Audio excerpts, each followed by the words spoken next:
मैं अनीश उपाध्याय आज L24 news से आप सभी दर्शकों का हार्दिक स्वागत और अभिनंदन करते हैं। आज हमारे साथ एक ऐसे शख्स जो जुड़ चुके हैं, वो किसी भी परिचय के मोहताज नहीं है। भारतीय जनता पार्टी संगठन जिला रक्सौल के जिला उपाध्यक्ष और बिहार पंचायती राज सुगौली विधानसभा के प्रभारी श्री हरिमोहन भगत उर्फ राजू भगत जी जुड़ चुके हैं। आइए आज उनके जीवनी, राजनीतिक कैरियर, रामगढ़वा प्रखंड के मुद्दे से कुछ सवाल पे हम लोग बातचीत करेंगे। आइए उनसे बात करते हैं। सर, आपका तो सबसे पहले हमारे चैनल में स्वागत और हार्दिक अभिनंदन है। सर, सबसे पहले आप अपना जीवनी और परिचय के बारे में हम लोग को बताएं। मैं तो सबसे पहले आपको बता दूं कि हमारी शुरुआत संघ के द्वारा हुआ है, आरएसएस के द्वारा हुआ है। और आरएसएस में हम लोगों ने जिम्मेवारी पूर्वक शाखा लगाना, संघ स्थान जाना, संघ के कार्यक्रमों में भाग लेना, आईटीसी ओटीसी में जाना, भाग लेना, ये प्रक्रिया चलती आई है बचपन काल से। आखिर आपका राजनीतिक क्षेत्र में आना मतलब कैसे हुआ? पहले से सोशल में हमारे पिताजी अपना काम करते थे, समाज का काम करते थे और उनके साथ साथ हमको भी काम करने का अवसर मिलता था बचपन से ही। और उसी दरमियान हमारे यहाँ शिला पूजन का एक कार्यक्रम था, जो राम मंदिर का शिला पूजन का कार्यक्रम हुआ था। बहुत देश स्तर पर हुआ था, बहुत बड़े पैमाने पर हुआ था।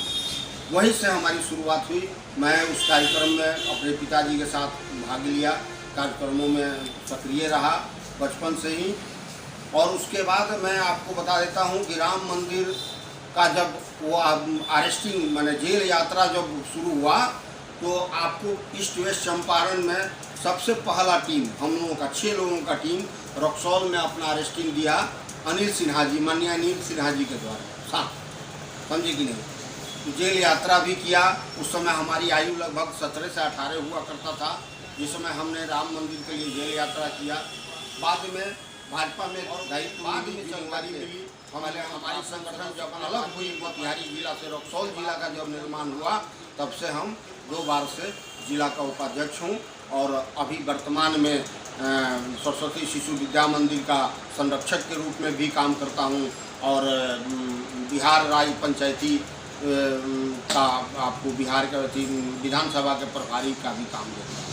सर, रामगढ़वा प्रखंड से आप जुड़े हुए हैं, तो अभी तक अपने राजनीतिक काल में रामगढ़वा प्रखंड वासियों के लिए आपने क्या क्या किया है और आगे आपने क्या प्लान किया हुआ है रामगढ़वा प्रखंड वासियों के लिए?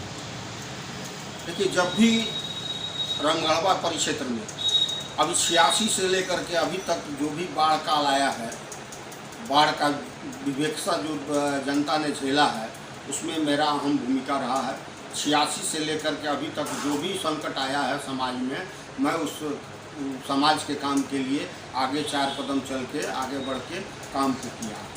बाढ़ क्षेत्र में राशन पहुंचाना, लोगों को दवा मुहैया कराना, उनका उपचार कराना, ये सब काम हमारे द्वारा करते आए हैं, हम अपने द्वारा। और अभी जो कोरोना काल चला, इस कोरोना काल में हम लोग मुफ्त ऑक्सीजन लोगों को मुहैया कराया। ऑक्सीजन बैंक का निर्माण किया गया, जिसके ऑक्सीजन बैंक के हम यहाँ के संस्थापक भी हैं। और हम लोग 15 ऑक्सीजन सिलेंडर अपने द्वारा जनता को मुहैया कराया गया। और यह सिलेंडर निरंतर किसी को भी आवश्यकता होती है, अपने मुफ्त में हम लोग उन लोगों को देते हैं और जीवन बचाने का काम करते हैं। हर परिस्थिति में समाज के साथ खड़े हैं।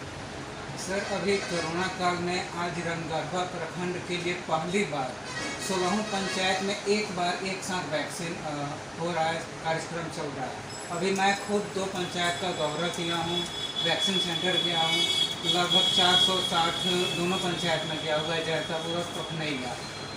तो इसके लिए आप क्या जीवन में चलता ही रहता है। आज मोदी जी को भी लोग बकसने के लिए तैयार नहीं हैं। जो आदमी 4 घंटा आराम करता है, बाकी समय देश के लिए काम करता है। लाल बहादुर शास्त्री के बाद अगर दूसरा कोई प्रधानमंत्री हुआ है जिसका नाम है माननीय श्री नरेंद्र मोदी। सर जैसे कि अभी बाढ़ आई हुई है, अभी गांव स्तर में हम लोग जाते हैं, अभी ज़मीनी स्तर के नेता हैं, तो अभी जैसे कि कुछ रोड बने भी हैं, 5-6 दिन बाद वो टूट गया बारिश के चलते। ये रोड का जो भी कार्यक्रम है, जनता का उन्होंने आरोप लगाया है कि ये कुछ दिन पहले क्यों नहीं होता है, जब ये बाढ़ आती है तभी क्यों होता है, और एक जब बनता है तो फिर वो ज़्यादा दिन तक नहीं टिकती है। जैसे जैतापुर से जो धनगरवा से रामगरवा जो मेन हाईवे तक मिलाती है, ये रोड अभी लगभग 1 महीना पहले बना, अभी सब लगभग टूट भी गई है। तो इस विषय में बताएं। आपको मैं बता दूँ कि पिछले बार जो बाढ़ आया था उस समय मैं जैतापुर से चल के जब रामगरवा लौट रहा था तो देखा कि रास्ते में रोड के किनारे पानी पहुंच गया है और रोड पे काम चल रहा है।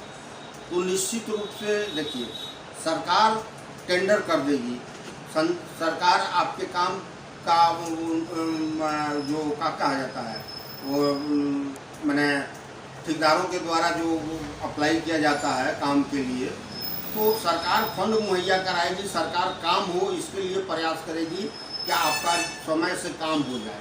लेकिन कब, अब देखिए इस साल तो जो बाढ़ आया है ये तो समय के पहले आ गया, जो कोई सोचा भी नहीं था, न सरकार इस पर सोची थी, न विभाग सोचा था और न ही लोग सोचे थे। और इतना बारिश होगी और इतना समय पहले हो जाएगी और इतना स्वरूप में होगी, ये किसी ने नहीं सोचा था। तो मतलब ये नहीं है, मतलब ये है कि ऐसा कुछ नहीं है कि हर बार बारिश और बरसात के समय ही काम होता है। अगर ऐसा होता है तो वहाँ की जनता को इसके लिए जागरूक होना चाहिए। जमीन पे जब भी काम होगा सरकार देखने नहीं आएगी, जनता को देखना होगा, वहाँ के जनप्रतिनिधि को देखना होगा, लोकल जो कार्यकर्ता हैं। लगभग 460 दोनों पंचायत में गया हुआ है, जैतापुर और पखनैया।